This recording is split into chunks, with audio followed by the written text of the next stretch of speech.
We now have 15 new gameplay details of The Last of Us Part 2, which was revealed by Gameinformer after they played the review copy of The Last of Us 2. Now remember that the game is still under embargo, which means no disclosure agreement is still on, but Gameinformer has still given us 15 new gameplay details from The Last of Us Part 2, and this is going to be the closest we can get to an actual review until June 11th. So we'll go through all of these 15 details in this video, so make sure you guys watch the video till the end, and without any further ado, let's jump right into it.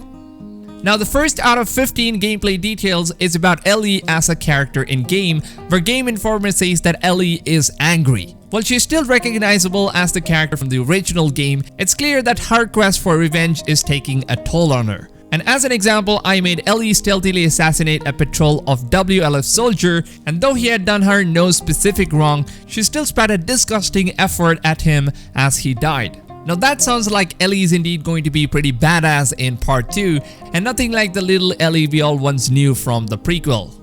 Now the next thing Gameinformer said is that Ellie can be pretty funny. Though the tone is generally pretty grim, Ellie occasionally says some entertaining things while talking to herself. Like for example, after trying an improbable but effective puzzle solution, she kind of congratulates herself by saying that was pretty smart, Ellie. And also after a harrowing sequence that has one thing after another going wrong, she finally catches her breath and says, "F*** Seattle." Now that seems like Ellie will be a pretty funny character in the game, and she will indeed talk to herself while doing things around, like Deacon St. John for example, who by the way is the protagonist of Days Gone. So if you played Days Gone, then you would probably know that Deacon was pretty much a chatterbox. Now the next detail we have is about the new stealth system, where Gameinformer says that stealth is going to be very satisfying. Now I enjoyed the original The Last of Us, but it seems like most of the encounters were destined to become firefights. Now though going full stealth was indeed possible in the first game, the limited options meant that I would usually end up alerting the bad guys eventually. But in The Last of Us Part 2, it seems more feasible to remain undetected through an encounter. Now in one part which has Ellie evading scars, a faction at war with the WLF through a park, by staying low in the grass using stealth kills and wielding quiet weapons like bow and silenced pistol, I was still able to take out all of those enemies without even being detected. Now this is kind of like the open level design that I've talked about on my previous video. Now if you guys want to know how the new map designing works in The Last of Us Part 2, then go check out that video on my channel, which will be down below in the description as well as in my playlist. So in The Last of Us Part 2, it seems like you can literally go explore each levels back and forth however the player sees fit. So it's pretty much going to be something like a semi-open world game, except it being a level instead of the open world. Now the next detail we have is the new customization difficulty settings. Now Gameinformer says, I played through the hospital infiltration on a few different challenging settings, and the gulf between them is going to be very much noticeable. However, you aren't bound to define modes like easy, normal, or even harder. You can also fine-tune specific elements of the experience, like how much damage Ellie takes, how perceptive enemies are, and how plentiful resources are in the world. So the gameplay is kind of customizable according to how the players exactly want their experience to be like, so you don't really have to feel the grind in the game if you don't really want to. So you can also choose to take less damage to your characters so you don't really die quick, or you can also select more collectible crafting items in the world so that the casual gamer groups are not going to be feeling very much frustrated or even feel the way that the game is being too hardcore for them. So it seems like you can play the game any way you choose to, and this customizable difficulty settings is something that has never been seen before in any other video games, and it seems like The Last of Us Part 2 is surely going to be setting a whole new trend for all the upcoming video games on the next gen. Now next up we have some crazy good information about the side story content. So this is what Gameinformer said. As I advanced through Seattle, I saw a handful of places off the critical path like the liquor store and an apartment complex, and exploring these spots are going to be carrying some risks since they can be full of infected or even other humans, but they also have rewards in terms of gameplay and other side stories. Now for example, in the liquor store, I learned that the infecteds were once WLF soldiers looking for a group of deserters. And as I started exploring the world in an apartment, I found that the deserters, I actually did end up finding those group of deserters along with a rare manual that unlocks a new skill tree to improve Ellie's explosives. So it seems like the game is going to have side stories, which is very interesting, like these little side quests that could be connected with the main story missions, and they can only be found by exploring the entire map. And it seems like exploring will surely pay off with some collectible items and crafting recipes as rewards. And the plus side is that you will get to see what these hidden stories are, which is why I think Neil Druckmann said that you cannot complete the full game in just one playthrough, and you're basically going to need to play the game multiple times in order to explore and find additional story content. Now the next detail we have is about the locked secret doors in the game.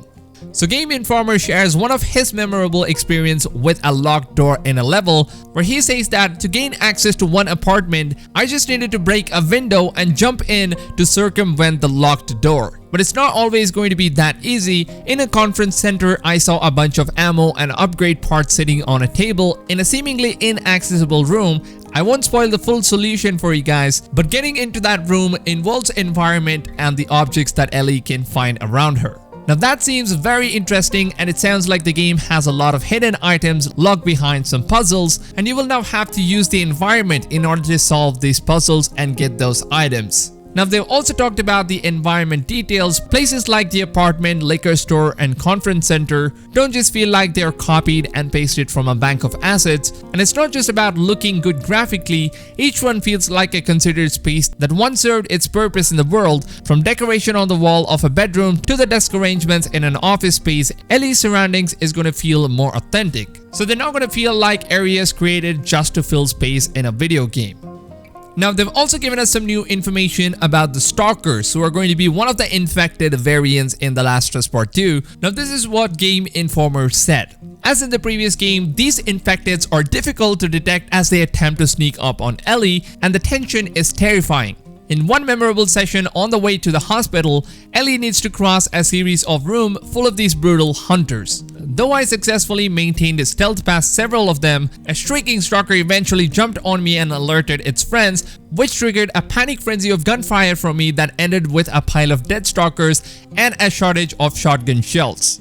So it seems like stalkers in the part 2 are going to be one of those jump scare moments when you encounter them, and you will also have to make sure that every one of your bullets are going to be counting. Now they've also shared some new gameplay options that you will be able to customize in the game, and they're going to be including a wide array of adjustments that you will be able to make to the visuals of the gameplay, which will include features such as colorblind mode, HUD magnifications, remapping controls, and infinite breath while swimming underwater, or just a handful of options that illustrates on how Naughty Dog has kept players with disabilities in mind. Now the next big detail we have is the new gameplay and cutscene transitions and loading screens. Now according to Gameinformer, the action flows pretty much very smoothly between the cutscenes and player control sections without actually having all of those loading screens breaking up the action. For example, he says that I watched a cinematic sequence of Ellie being tossed around underwater, and when she's immersed, I was back in control. Now the only loading screen I remember seeing was when I died and had to respawn, and also when I was saving or even loading my game. Now that actually sounds very incredible to see that Naughty Dog has completely eliminated the loading screens between the gameplays, and the game seems to transition from cutscenes into gameplays in extremely flawless ways, so that way you don't really lose the immersion between a gameplay and a cutscene. And they've also said that the game is going to be having 20 manual save slots and 1 autosave slot. Now the next big detail we have is regarding the player choices in the game. Now Gameinformer says that most video games don't ask you to think twice about killing dozens of gun-toting guards, but The Last of Us Part 2 is going to make violence feel more personal. Beyond the fact that all of the enemies can call out each other's name along with their pet dogs, they also have interaction between each other that hints at their lives beyond being an obstacle to Ellie. Now for example, right outside the hospital, I caught 2 guards in mid-conversation as they walked by, and this is what the conversation said. The first guard says, "I got my girl waiting for me at the FOB." And the second one replies with, "Are you shitting me? They actually put you with Joe again?" And they keep chatting as they pass by, and it's really hard not to think about Joe and her reaction as I sneak up on her partners with my knife drawn. Now, they've also talked about killing dogs in the game, which is really heartbreaking, and how rough that's gonna make you feel like. Now, they don't feel like the mindless, aggressive animals that players often encounter in other games. These dogs actually feel like someone else's pets. And my approach to the hospital was definitely made more complicated by my reluctance to killing a dog named Bear who was patrolling in that position. Now, it seems like every character and every dog in the game are going to have their own personal lives, and the game will kind of make you feel really bad for killing them because they are going to feel like a real characters in real life. And the pet dogs are also going to feel much more realistic, and we are all probably going to hold that guilty feeling for all the decisions that we make in the game, which actually sounds very realistic and also gives players the choice to play the way they want. And maybe this is what Neil Druckmann meant when he said that you're going to feel the emotions that these characters feel in the game while you're playing as them. And all of these informations is nothing but pure excitement to my ears. And the final detail given by Gameinformer is that even if they talked about the story stuff right now, you would still enjoy the full game. But of course, they also mentioned that the less you know now, the more you will enjoy the experience when you're playing it for yourself on June 19th. Now, these are some really exciting new gameplay details for The Last of Us Part 2, and we are only a few days away from the game releasing globally, and I'm still waiting for my review copy of the game, which Naughty Dog said that they are going to be trying to get me one if Sony PR team is good with the decisions. But nothing is really confirmed yet, so I'm still waiting for a reply from the community manager at Naughty Dog. I've actually spoken, and it's going to take a couple of days to see what Sony has to say about it.